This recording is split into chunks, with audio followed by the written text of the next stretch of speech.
Welcome, everyone. This is Planet Mules, and you're listening to LOTRO Players News, where we take a look at latest in LOTRO and hear LOTRO players. And this week, I'm joined by Krister, Hello. Cinders, and Hello. Sanswinda. Hello, everybody. Hello, everyone. Are you ready for a nice news-packed week? Uh-oh. Yeah. Sure. It feels like you're saying something about release notes right now. That scares me. I will tell you that the release notes portion is very small. Oh, okay. Delighted. Yes. Continue. All right, here we have update 48.8.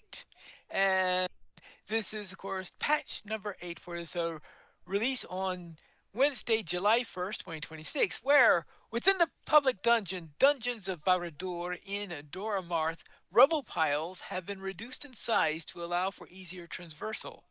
Additionally, the quest Lost Lore of Gorgoroth Dor Amarth is no longer blocked by an offending rubble pile.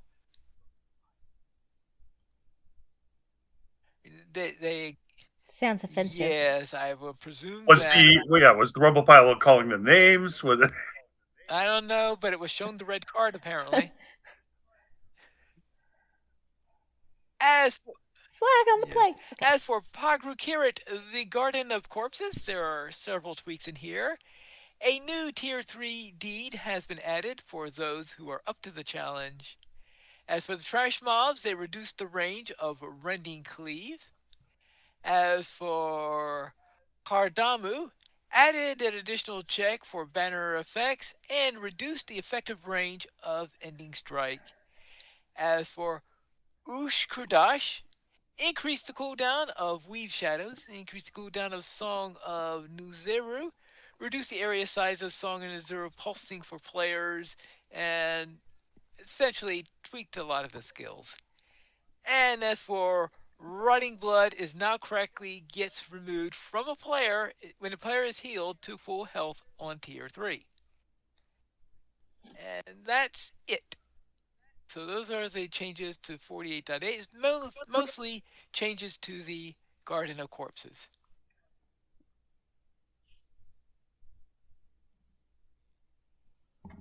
And we also, of course, have a Bull Roarer build number 4 for update 49.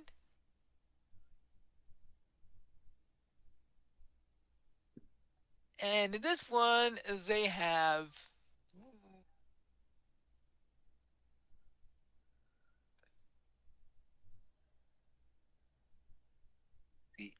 Alright, looks like they have everything all set up now. They added in the Siege Warfare update, so they are now present in the latest build.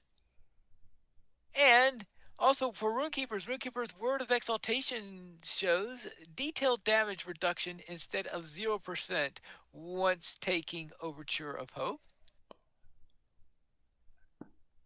The quest, in the Harakali Fells quest, the Dragon and the Boxer, the dragon can now be defeated at range, and the quest will advance normally. I feel like that's a misnomer then. It does suggest, though, that you should have to be up close and personal to box it. My brawler can throw a mug of something very carefully. Yeah, but it says that the dragon can be killed. It says nothing about the boxer being killed at range. Well, fair enough. Fair. Okay.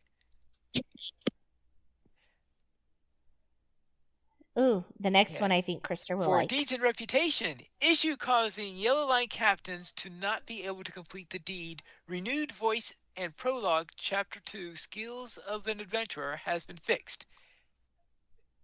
Yeah, I am delighted. Why was it broken in the first place? Have you ever taken a captain through that prologue? No. I mean, my captain was created in the first week of the game, so yeah, I had a feeling about that. I think we just showed up in a field with a stick, and we were told to go. Right. Yes. For crafting and hobbies, jewelers will see a slight reduction in ingredients costs for tier 13 and 14 stick pins and belt buckles.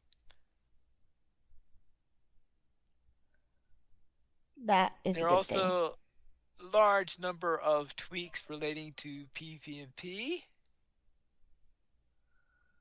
Looks like half the changes they've made to the Entmores over the course of this beta were made this last week, which is strange considering it's been very, very heavily focused on PvP.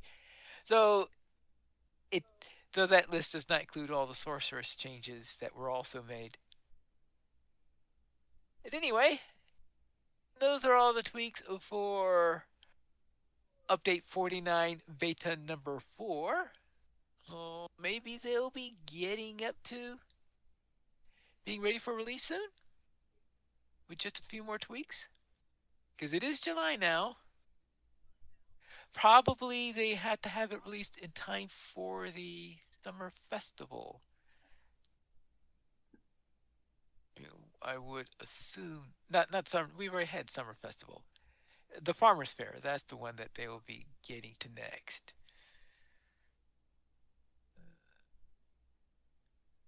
I'll have to see about that in the future. Next, we have a letter from the player to the players from Orion. Yes, from the players. Yeah, how about the players sending a letter to Orion? Yes. Yeah. Now that's not a bad idea. All right. Letter to the players for July 2026. As we reach the midpoint of our 2026 development cycle and bring our 19th anniversary celebration to a close, our sights are firmly set on autumn and the next major expansion of the Lord of the Rings Online. But before we talk about the expansion, we have one more major update arriving this summer. Our next update focuses on the quality of life adjustments, getting delving rewards up to date, focusing on fun summertime activities, adding new encounters and rewards to the legendary servers, and adding exciting changes to the Entmores, including the addition of the first monster player class in nearly 20 years. So our 2026 development update for the third quarter would be update 49 in good company, where we'll have our PvP update, which includes the Angrim Sorceress, and it also includes updates for Frost, Siege, Underneath, and more. So this will probably be the biggest set of updates they've made to the PvP since it was first put out, is it? I don't know, I guess the people who do PvP could tell me if there was a larger. I know there was the time when they tried to have the Osgiliath thing, but that had no long-term impact that I know of. Yeah, that was pretty frustrating too because it had potential, but I think they made some decisions that people didn't like, and it just became a wasteland. But it was an interesting. I don't know if you guys ever checked it out, but it was kind of an interesting map. It was a kind of fun map, actually. Yeah, so it's just too bad that it didn't take off. It's the thing about the PvP population is that I don't think the PvP population was large enough to support 2 battlegrounds. At least I think that was part of the problem. Though there were probably other problems also. But thought that they just didn't have enough to support it. I guess in theory you could have gone back and forth, maybe 6 months in one, 6 months at the other, but I don't think they had the infrastructure to do that for Gilead to do something like that. And of course, there's always someone who's going to complain about them if they switched back and forth. Oh, without a doubt, yeah. For a while, players were riding through back and forth looking for things to do and people to kill. Yeah. That was probably is because I think that was probably because people were going back and forth between the two. That might have been that neither of them had the critical population. Once the raids clashed, wherever they clashed, that's where the happening was. Okay. Also, delving right as we said, PvP updates. The delving armor is going to be updated, meaning they're going to be adding the delving armors that are related to the latest one. Because what they do is they have the instances have exclusive be the exclusive source for a couple of months of the of the latest of the latest armor of the latest rewards, and then it comes to the delvings later. Mm. Then we have ill omens and new rewards for ill omens. Now I wonder what this is all about, because I'm used to ill omens being in February, but it looks like Neta's going to have some new rewards. I guess we'll have to find out what those are. And as for Angmar and Mordor, they'll be getting a raised level cap to level 115, and that means it's time to head out into Mordor. So that's what they. Actually, I'll go a little bit more deeply into this. Anyway, that's what's on the list for third quarter. And for fourth quarter, of course, would be the expansion. And that they'll be revealing the information on that on July 31st, which I believe is going to be at Gen Con. And the legendary items and PvP rewards tracks. The festivals, they'll have the Harvest Math and Yuletide Festival. So there isn't. So there's no festival associated with update 49 then, or. And of course, we'll have the expansion release and more. So let's go to quality of life adjustments. This summer update brings a wave of highly requested quality of life improvements designed to make your adventure smoother, clearer, and more rewarding. From expanding armor set availability across older content, meaning that mariners will finally get the class specific rewards that they've been missing all this time. And I'm sure there's still some where I think that there might be some where the Bjornings and the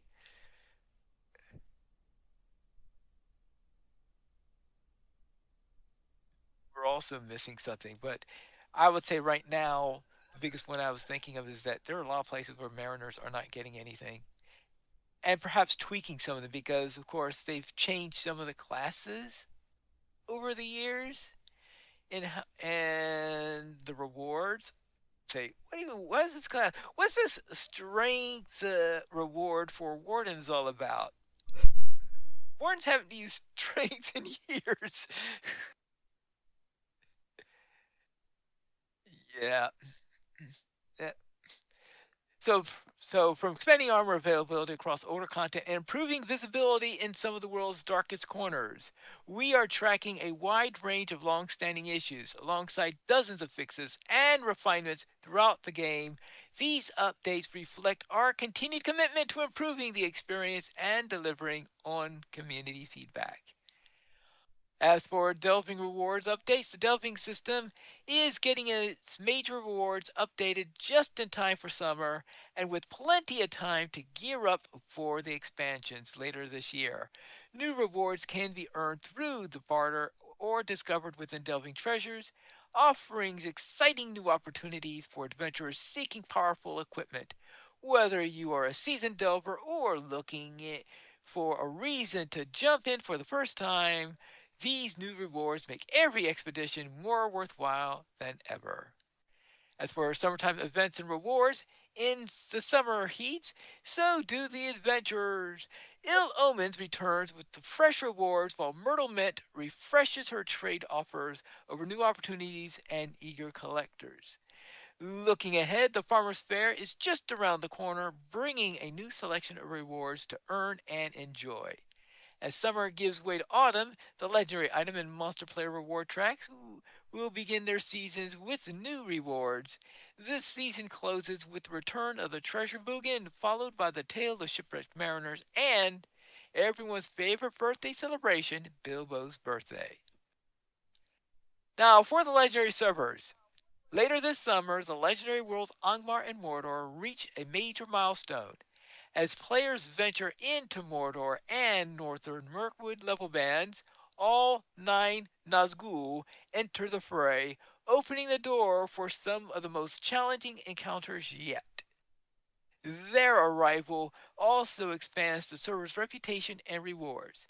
The highest level of barter system increases, providing even more unique and valuable rewards to pursue. In addition, lesser raids will now drop increased amounts of tattered shadows, helping adventurers progress more quickly. Be sure to visit the barter vendors and claim these new unique server rewards. Once earned, they can be collected across your account, ensuring to accomplishments are carried forward wherever your journey takes you. I'm trying to figure out how you justify all 9 Nazgul being there, considering what happens to them.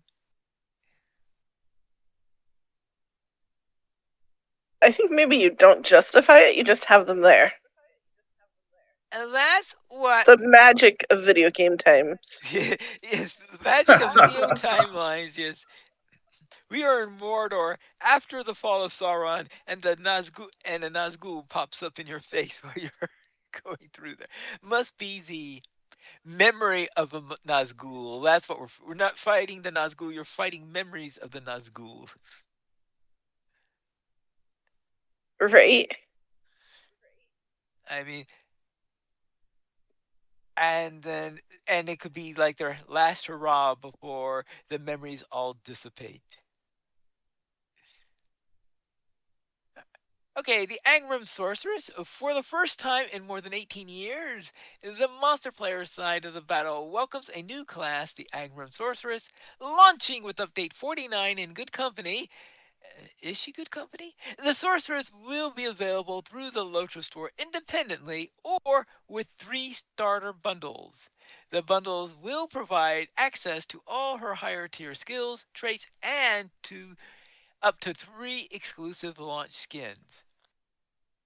The Advanced Bundle includes a unique new March appearance, the Personal Snowstorm, along with 1,000 Martar, 10 Ballista schematics, 10 Battering Ram schematics, 10 Morale and Power Potions, normally available in the Monster Player Reward Track or an Outpost Barter Vendors, and 10 Physical and Tactical Mitigation Rewards also found on the Monster Player Reward Track.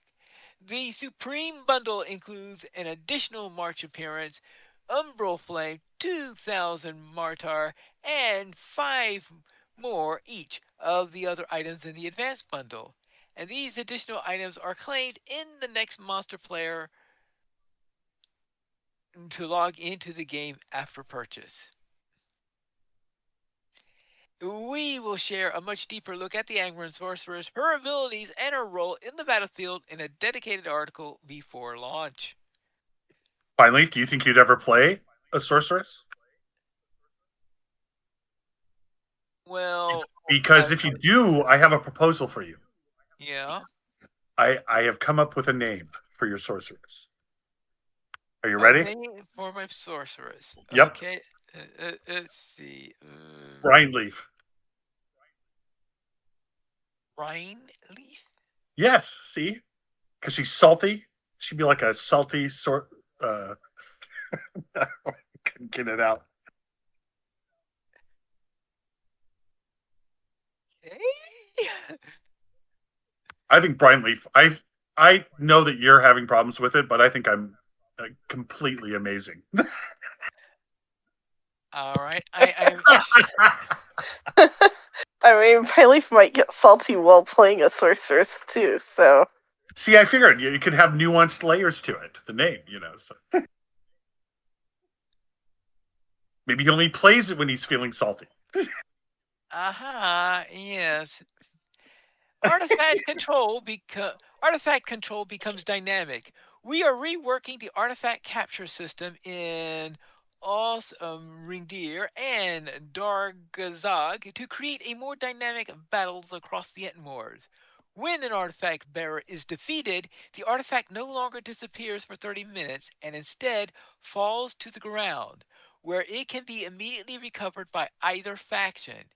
If the artifact remains abandoned, it returns to the last location where it was controlled after 5 minutes. So therefore, when the person holding it dies, it sits on the ground for up to 5 minutes, and it's sort of like a fumbled football.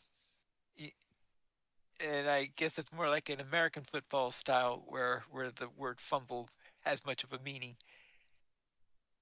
Siege revisions! Siege is receiving several important updates. Players and mouse players will gain access to 2 new velocity and 1 new battering ram to introduce more variety in the defenses and attacks aspects of Siege. Capturing uh, Lugazag and Tirithral will become a more involved as well. Towers can no longer be flipped simply by defeating their commander. Instead, players will again need to defeat the entire command unit before the keep falls under the attack's control. Why did they ever have it so it was only the commander that was needed? Was there something wrong at the time that was causing I don't know. bugs? I would presume Maybe they just needed an easy way to tell that it had flipped and figured that you'd kill everybody else on your way to the commander. If they thought that, then they certainly don't know players. We will also introduce new ways to strengthen keep commanders, revising how infamy and glory are earned.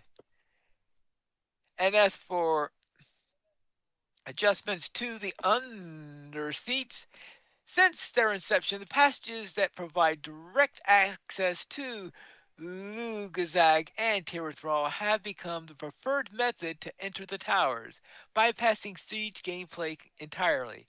These ingresses into the towers from the passages are being removed.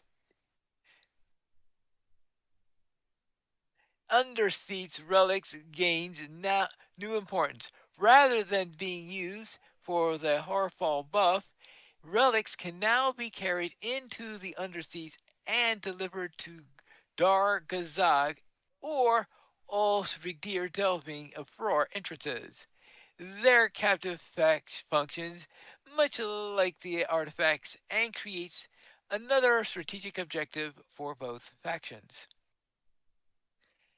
And that's what's planned for the summer. As for what's coming up in the autumn, you may have noticed one major topic is absent from this letter: our autumn expansion. The omission is intentional. This year, we will be unveiling details about the expansion at Gen Con. There, we will reveal the expansion name, its setting, and the broad outline of the next epic chapter in The Lord of the Rings Online. Now,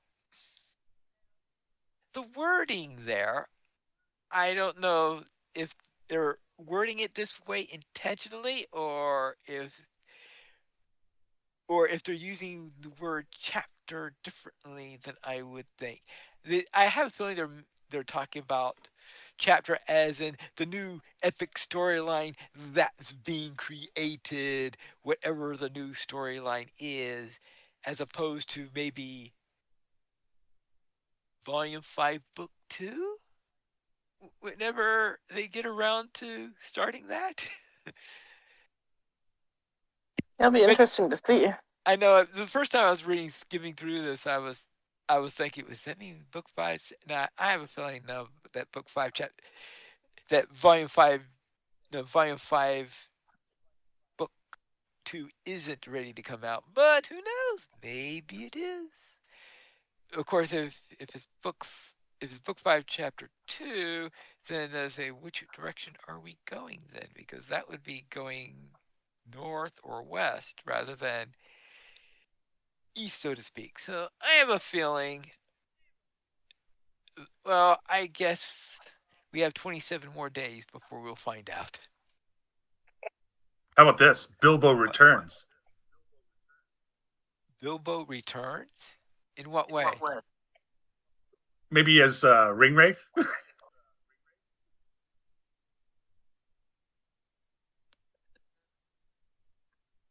I'm just throwing out ideas here for chapter for I chapter mean, 5. have we actually But sent Bilbo off yet, though? I don't think we have. No, we haven't. No, the Fellowship has not yet left Minas Tirith. As fine. Yes, as development enters its final stretch, we are eager to show you more, not only about the new features, but also the heroes, foes, and adventures that await in the next chapter of Middle-earth. And following Gen Con, expect a steady stream of reveals and deep dives as we pull back the curtain of everything coming this autumn. Right, and probably starting to get bull bills and stuff like that as things go on. And of course, the inevitable expansion pre-order system and wondering, okay, what are they going to be giving us in the goodies bucket this time? And until then, there are plenty to enjoy: the summer festivals, the new 6-player instance, a revitalized monster player experience, and much more. Thank you for reading, and thank you for being such an incredible community. We look forward to sharing more with you. Anyone have any comments about the letter?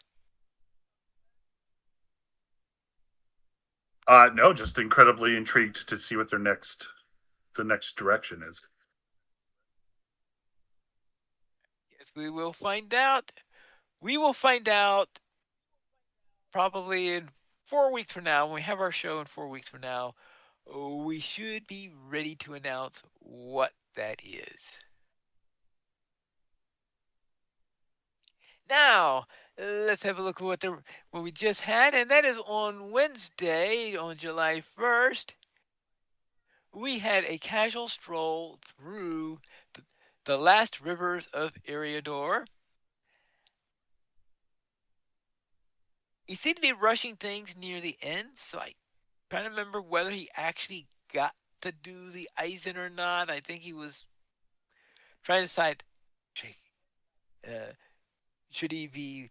He had a meeting scheduled. It was like, okay, well, should I be late to the meeting and show them the Eisen, or should I get to the meeting in time and have to leave the Eisen for maybe the next thing that we're doing, or the like?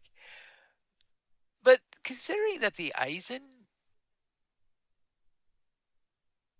is right at the border of Eriador, who knows? Maybe he might justify having it when he does the Rovanian section or whatever part. The Eisen borders Rohan. Well, who knows? But this week, coming up, we have a cave troll. And this week we have a cave troll. Scenario and Orion will be discussing the whys and wherefores of development delays.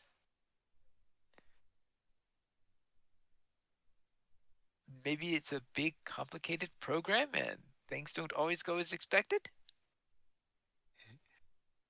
I mean, that seems likely. That seems like a possibility, but I'm sure they'll go into more details in next week's episode. And I expect that to be on the 9th, I would presume.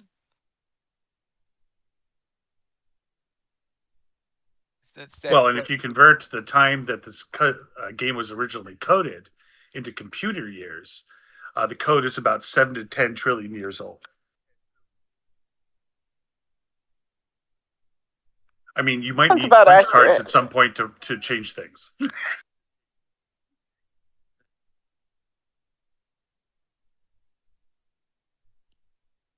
Yeah. All right. Anyway, whys and wherefores of development delays. And that's it for the news for this week. So let's head into our store sales. And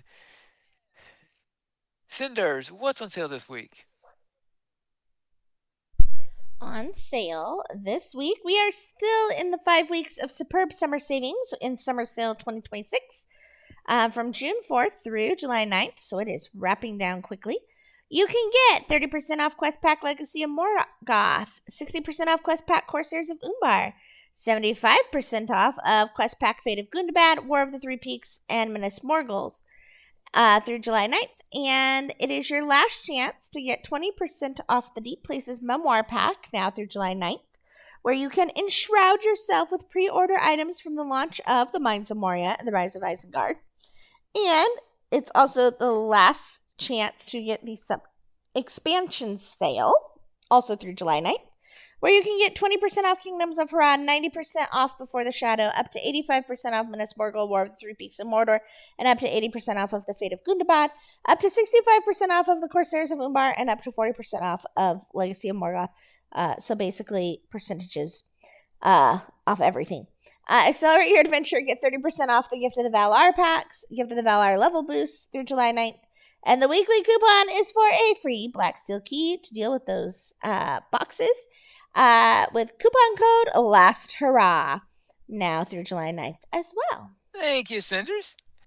And I was looking up what was the next major event that they have scheduled here, which would mean that they will have to have the next update by this time. And the next thing that is scheduled is the Ill Omen Skirmish event, which is scheduled to start on July 23rd. So we could have this. So that means maybe 3 weeks before the next update is, maximum. When I say next update, I mean I am talking about update 49, since there could be a point update between them making tweaks to the instances and the like. So with that done, let us head into our week in LOTRO. Krister, what have you been up to? Well, this week I got to harass Ploy a bit, so that was fun. And then I have been working on my legendaries a bit to get them in shape. And then other than that, it was busy week at work because it was a short week. And I've been playing a bit of Stardew Valley as well. I'm totally hooked on that. Cinders, what were you up to this week? I was up to a lot of housework.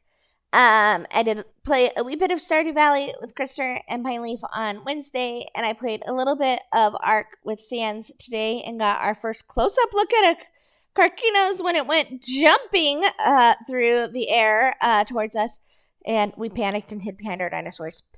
And then I'm really looking forward to World Domination tonight.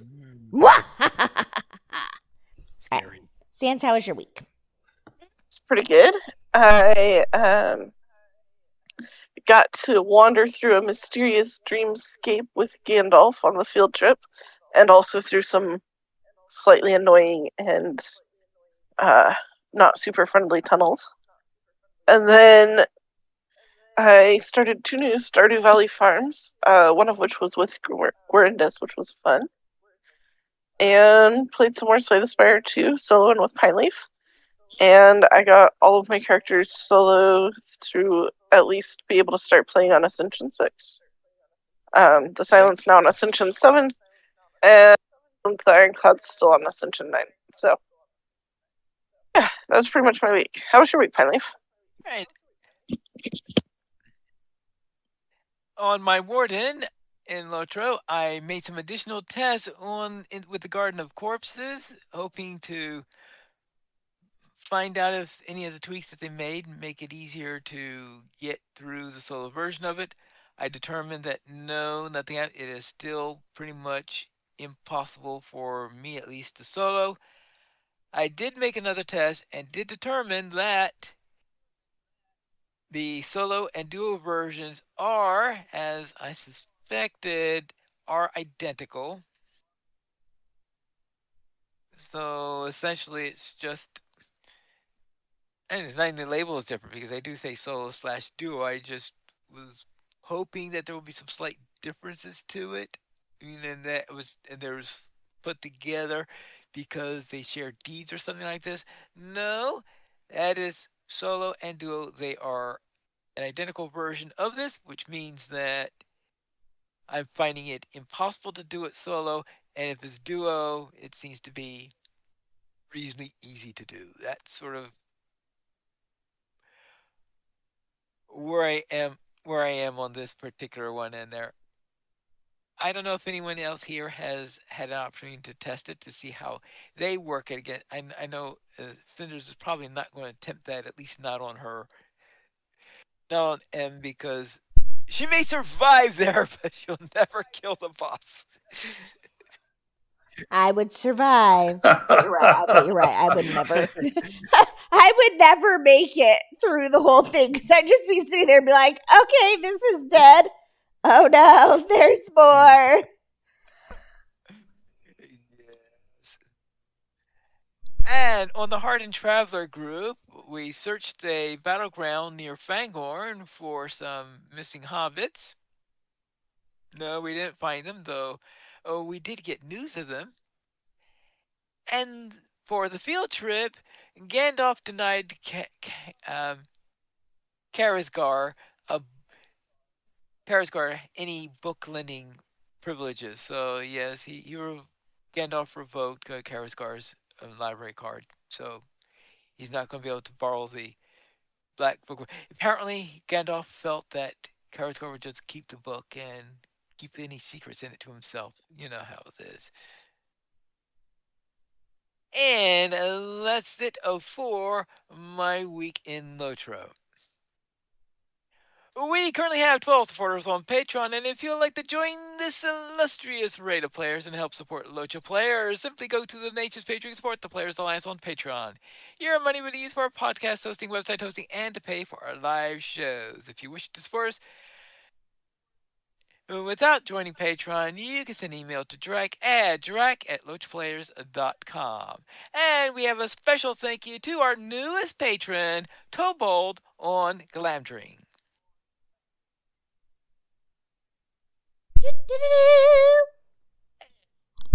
If you have any other types of feedback that you would like to send us, you can send it to podcast@lotraplayers.com. The Players Alliance has 2 shows. On Saturdays at 8:30 p.m. Eastern Time, we have LOTRO Players News, and we record DDO Players News when Drac is available. You guys join us for our shows at lotraplayers.com/live. And that's all for tonight. Then this is Pine Needles reminding you to skirmish responsibly.